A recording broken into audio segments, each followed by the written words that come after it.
Assalamualaikum warahmatullahi wabarakatuh. Salam sejahtera bagi kita semua. Perkenalkan, nama saya Yuanis SAMM. Saya adalah dosen tetap pada program studi akuntansi Sekolah Tinggi Ilmu Ekonomi Muhammadiyah Tuban. Pada kesempatan ini, izinkan saya untuk menyampaikan pernyataan diri dosen dalam rangka unjuk kerja Tridharma Perguruan Tinggi atau PDD UKT-PT di bidang pengajaran. Video ini dibuat sebagai salah satu syarat proses sertifikasi dosen SMART gelombang 1 tahun 2025 yang diselenggarakan oleh Kementerian Pendidikan Tinggi, Sains dan Teknologi atau Kemdikti-Saintek. Di sini, saya akan menyampaikan salah satu mata kuliah yang saya ampu, yaitu mata kuliah perilaku keorganisasian atau perilaku organisasi yang menjadi salah satu mata kuliah wajib yang diberikan kepada mahasiswa semester 5 dengan beban studi 3 SKS. Mata kuliah perilaku organisasi ini diberikan dengan tujuan untuk membekali mahasiswa dengan keilmuan, kompetensi teoritis dan praktis di dalam bidang komunikasi, kepemimpinan, kekuasaan, nilai, sikap, kepuasan kerja, dan motivasi serta budaya dalam organisasi. Deskripsi mata kuliah perilaku organisasi dapat dijabarkan secara singkat bahwa mata kuliah ini mempelajari tentang konsep dasar dan karakteristik perilaku individu dan kelompok dalam organisasi yang mana di dalamnya termasuk pengaruh struktur, proses dan budaya organisasi terhadap perilaku anggotanya, mempelajari dan menganalisis faktor-faktor yang mempengaruhi efektivitas organisasi seperti motivasi, kepemimpinan dan kekuasaan, komunikasi, nilai, sikap, konflik dan kepuasan kerja dalam organisasi.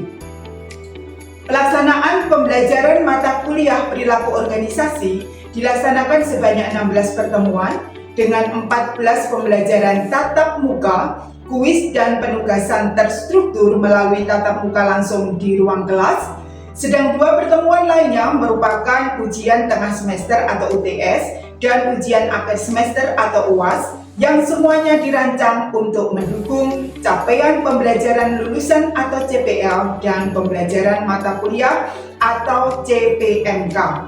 Model pembelajaran yang saya terapkan adalah Student Centered Learning dengan bahasa yang digunakan adalah bahasa Indonesia. Capaian pembelajaran lulusan atau CPL pada mata kuliah perilaku organisasi yaitu CPL P1 mampu memahami konsep dasar perilaku organisasi termasuk pengaruh individu, kelompok, dan struktur organisasi terhadap perilaku kerja. CPL P2 mampu menganalisis perilaku karyawan dalam organisasi dengan menggunakan pendekatan psikologi, sosiologi, dan antropologi organisasi. CPL P3 mampu mengidentifikasi faktor-faktor yang mempengaruhi motivasi kepemimpinan, komunikasi, dan dinamika kelompok dalam organisasi. CPL P4 mampu mengaplikasikan teori-teori perilaku organisasi dalam memecahkan masalah di lingkungan kerja nyata. CPL S1 memiliki keterampilan berkomunikasi secara efektif dalam tim serta mampu menunjukkan perilaku etis dan profesional dalam organisasi. CPL A1 memiliki sikap terbuka terhadap perbedaan budaya, nilai, dan perspektif individu dalam konteks organisasi multikultural. CPL A2 memiliki komitmen terhadap pengembangan organisasi melalui peran aktif dalam perubahan dan inovasi perilaku organisasi. Adapun capaian mata kuliah atau CPMK perilaku organisasi yaitu 1. Memahami konsep dasar perilaku organisasi di mana mahasiswa diharapkan mampu menjelaskan konsep, teori, dan pendekatan dalam perilaku organisasi serta ruang lingkup dan peranannya dalam organisasi modern. 2.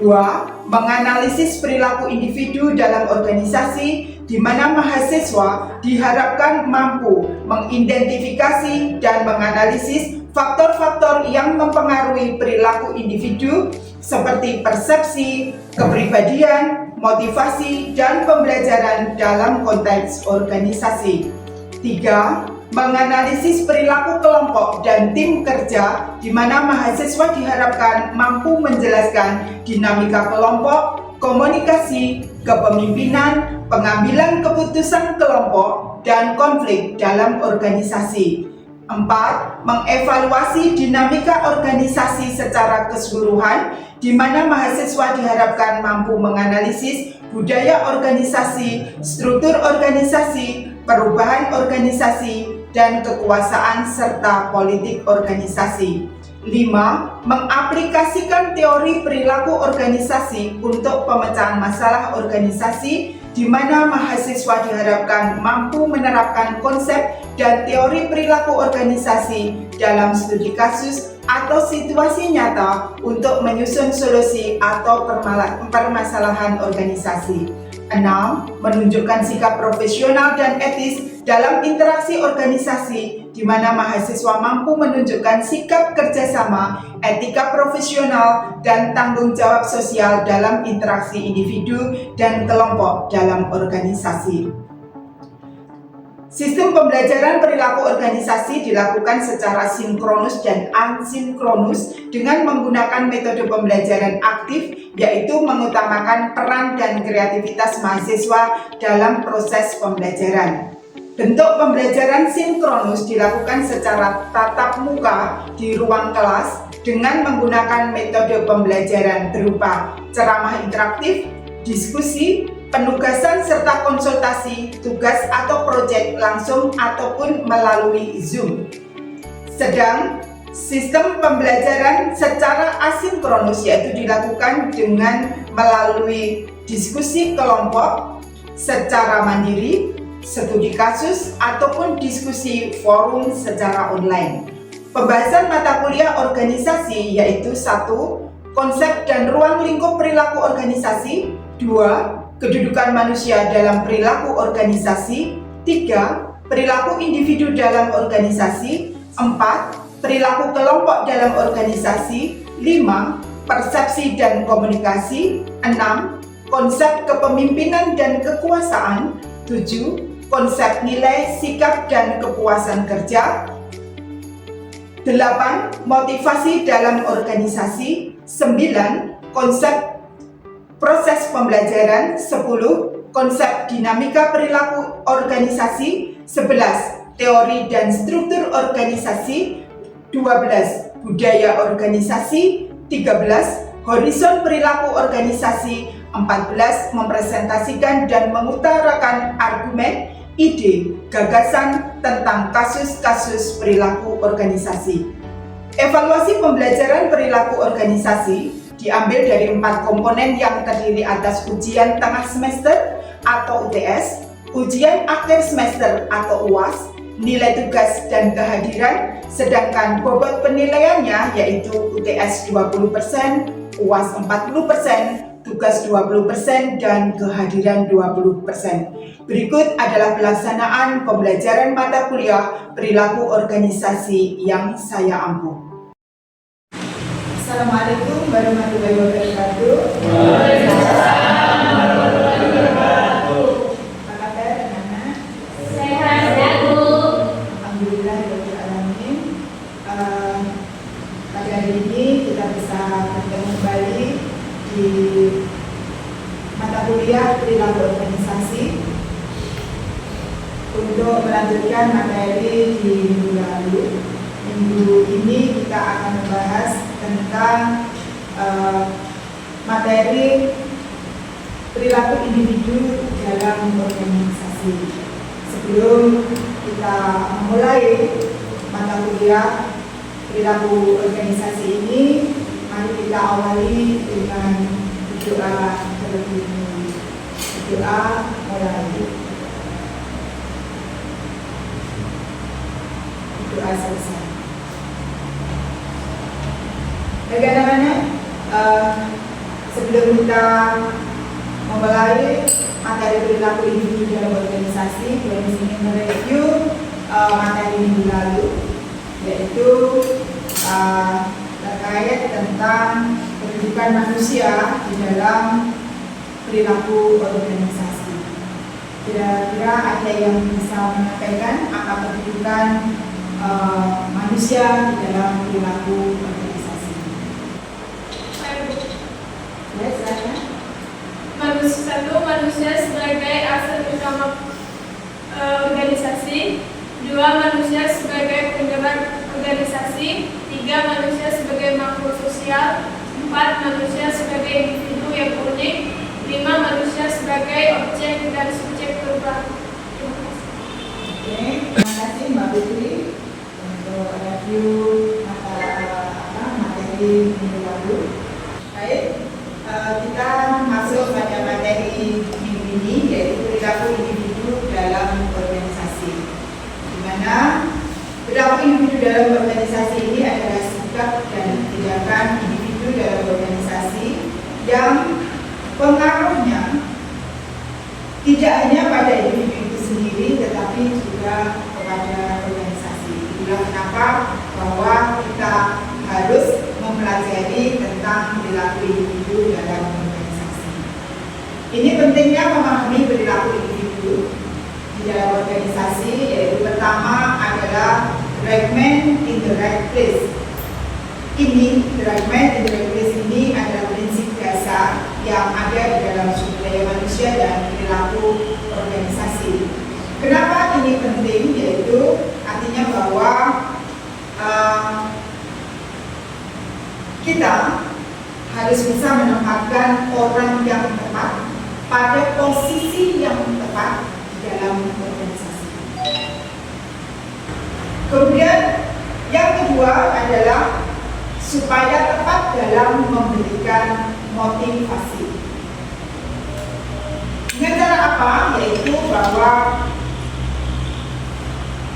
seorang pemimpin itu harus bisa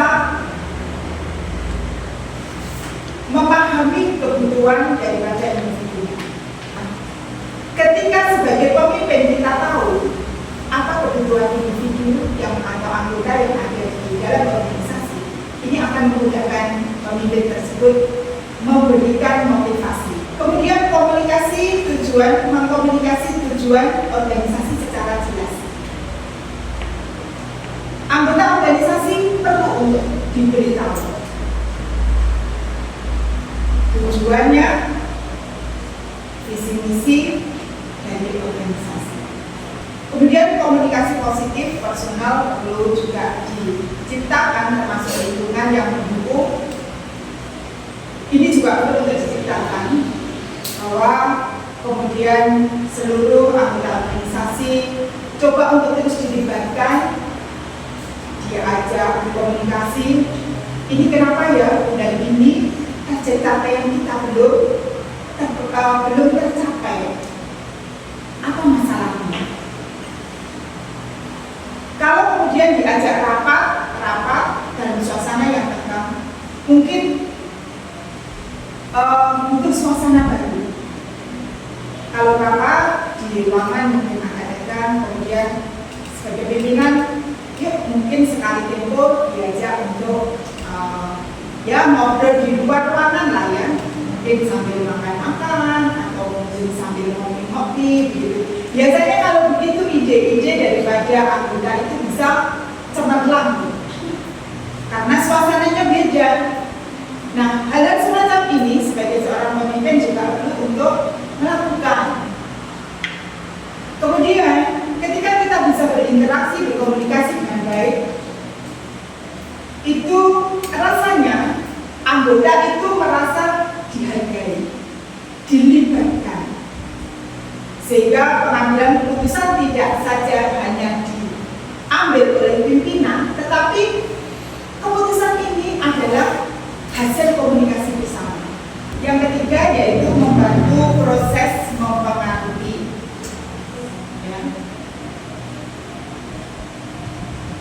Pemimpin ini juga harus bisa mempengaruhi anggotanya. Mungkin bisa dilakukan dengan melalui komunikasi yang efektif, melalui karakter, kredibilitas, melalui gaya kepemimpinan, melalui kekuatan dan pengaruh sosial, melalui empati dan kecerdasan sosial, juga melalui keteladanan. Kemudian seorang pemimpin ini juga perlu untuk memberikan sebuah karakter atau integritas. Kemudian di samping itu proses mempengaruhi ini bisa dari kekuatan dan pengaruh sosial. Tidak bisa kita pungkiri bahwa kekuatan atau power itu juga sangat berpengaruh di dalam sebuah organisasi. Kemudian melalui empati dan kecerdasan sosial dan melalui keteladanan. Yang paling bagus ketika kalian menjadi pemimpin adalah memberikan keteladanan kepada anggota, sehingga kalian akan sangat mudah bisa memberikan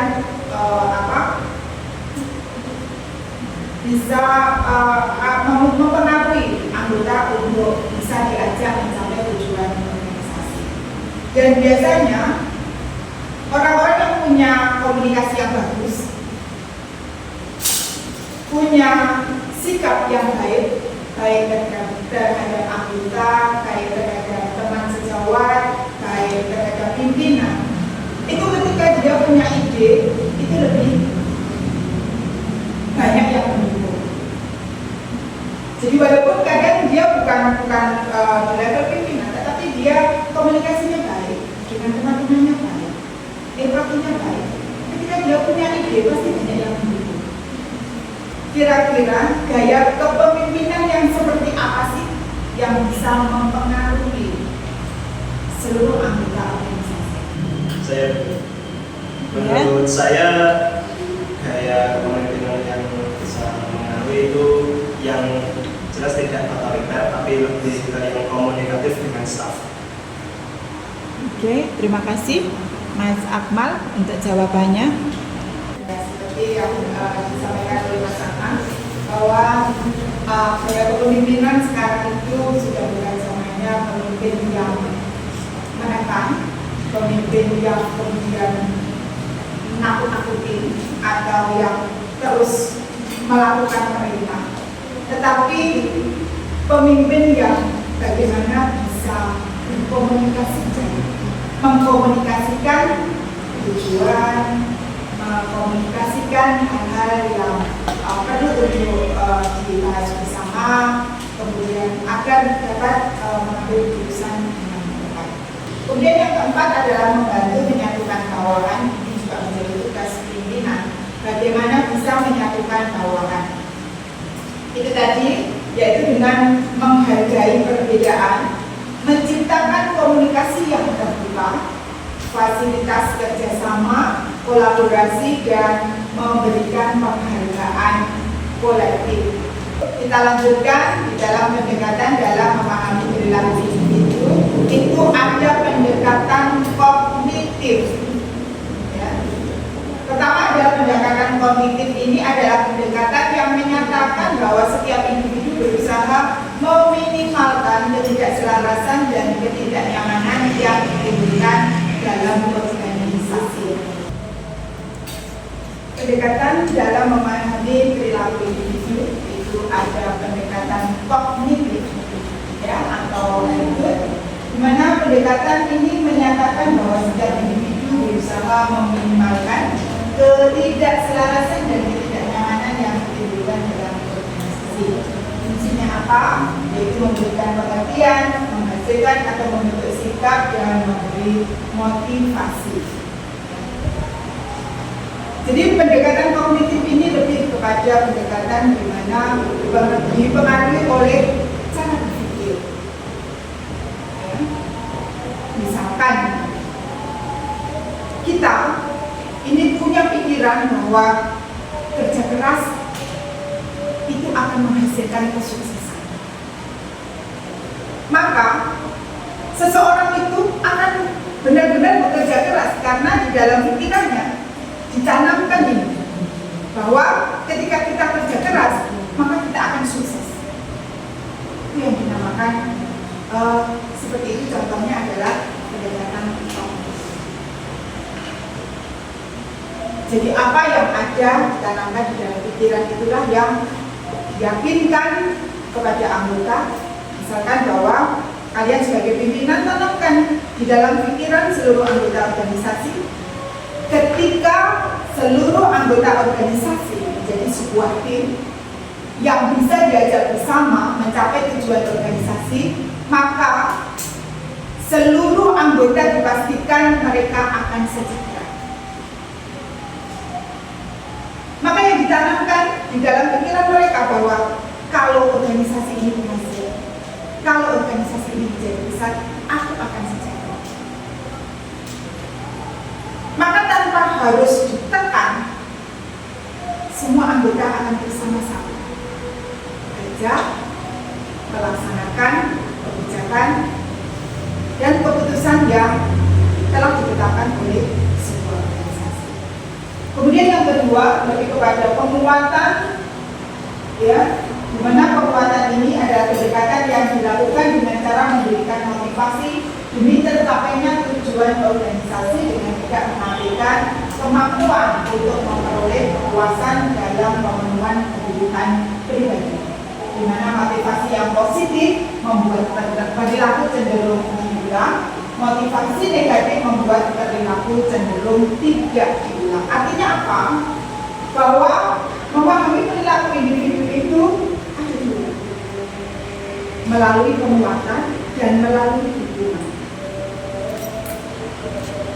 Maka ketika kalian menjadi pemimpin, ketika ada anggota organisasi ternyata gagal atau belum berhasil mencapai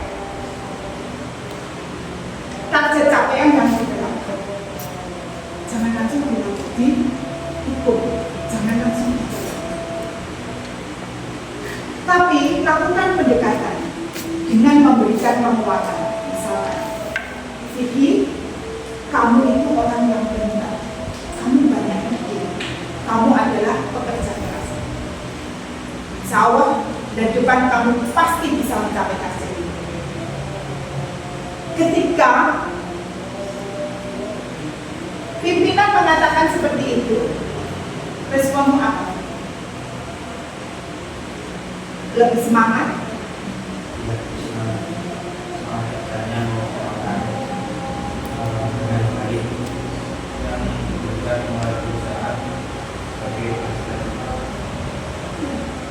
Tetapi kalau kamu diberikan hukuman, kira-kira responnya seperti apa? Tidak nyaman rasanya Itu, ya. Ketika ini bisa kita rasakan, pasti semua juga akan seperti itu. Ketika kalian belum mencapai target kemudian dihukum atau ditegur atau dikerasin gitu ya, misalkan ditekan, kira-kira responnya seperti apa? Pasti down kan? Dan seolah kerja itu seperti yang disampaikan itu sudah gak nyaman. Tetapi kalau diberikan penguatan, kamu orang yang pintar, kamu adalah pekerja keras. Yakin kamu pasti bisa mencapai. Ketika diberi penguatan seperti itu, apa yang dirasakan? Semangat, akan semangat. Oh iya, aku bulan depan pasti bisa mencapai. Nah, makanya motivasi positif ini membuat perilaku cenderung diulang dan motivasi negatif membuat perilaku cenderung tidak diulang. Artinya penguatan itu akan terus diulang, sedangkan hukuman itu akan tidak diulang atau kalau perlu dihilangkan. Kemudian yang ketiga adalah struktur kepribadian atau psikanalisis. Ini merupakan kombinasi sifat-sifat psikologis yang digunakan untuk mengklasifikasi orang karena manusia itu terbentuk dari 3 struktur, yaitu ID atau dorongan naluriah, ego, dan super ego. Sekarang yang kedua ini saya tanyakan, ya, untuk supaya tetap mempunyai kepribadian yang sehat. Kira-kira bagaimana cara saudara mengelola tiga struktur yang ada di dalam diri saudara. Tiga struktur itu ada ID, ada ikut, ada superior. Nah, kira-kira bagaimana cara mengelolanya? Saya Ya, silakan Mas Lutfi. sesuai dengan yang sudah disampaikan Bu Yohanes tadi, tentunya saya akan coba untuk membentuk ego saya yang lebih kuat. Jadi dengan penguatan ego itu tentunya akan muncul kontrol diri saya juga, sehingga nanti dalam berperilaku saya akan lebih bijak. Seperti itu. Oke. Jawaban yang bagus Mas Lutfi. Terima kasih. Betul apa yang disampaikan Mas Lutfi, bahwa karena ketika itu bersatu, itu memang ada dorongan, ada logika, ada super ego. Ini akan menciptakan ketidaknyamanan di dalam diri seseorang. Ada dorongan, tetapi ada yang mencegah. Ada juga larangan. Mau seperti apa? Maka yang perlu dilaksanakan adalah mengendalikan supaya mendapatkan langkah yang lebih bijak. Ini ada faktor internal dan faktor eksternal. Faktor internal itu adalah faktor fisiologis, di mana kemampuan dan keterampilan, faktor psikologis, persepsi, sikap, harapan dan belajar, serta demografi, umur, jenis, dan kelamin serta etnis. Kemudian faktor eksternal adalah lingkungan kerja dan bekerja, di mana lingkungan kerja ini merupakan kebijakan, struktur organisasi dan desain organisasi itu sangat berpengaruh sekali, di mana kebijakan-kebijakan itu juga berpengaruh di dalam perilaku individu. Dan yang eksternal ada non kerja ini berdasarkan keluarga, sosial, pendidikan. Jadi orang yang punya pendidikan, background pendidikan yang berbeda pasti juga punya pengaruh perilaku individu yang berbeda. Tumbuh dari keluarga yang berbeda juga berbeda, karena setiap keluarga pasti punya aturan yang berbeda. Kira-kira itu yang bisa boleh disampaikan pada pertemuan kali ini. Semoga ini bermanfaat bagi kalian. Dan ketika nanti kalian menjadi pimpinan ini bisa diterapkan bagaimana kalian bisa menjadi pimpinan yang bijak, yang bisa komunikatif, yang bisa merangkul dan bisa menghargai seluruh tim yang ada di dalam organisasi. Gitu ya. Maka kita akhiri mata kuliah perilaku organisasi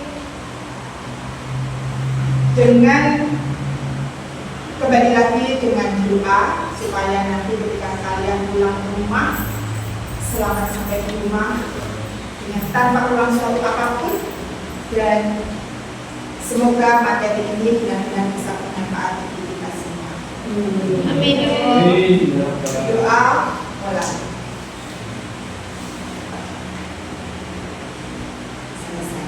Terima kasih untuk kehadirannya pada hari ini, dan saya akhiri dengan wassalamualaikum warahmatullahi wabarakatuh.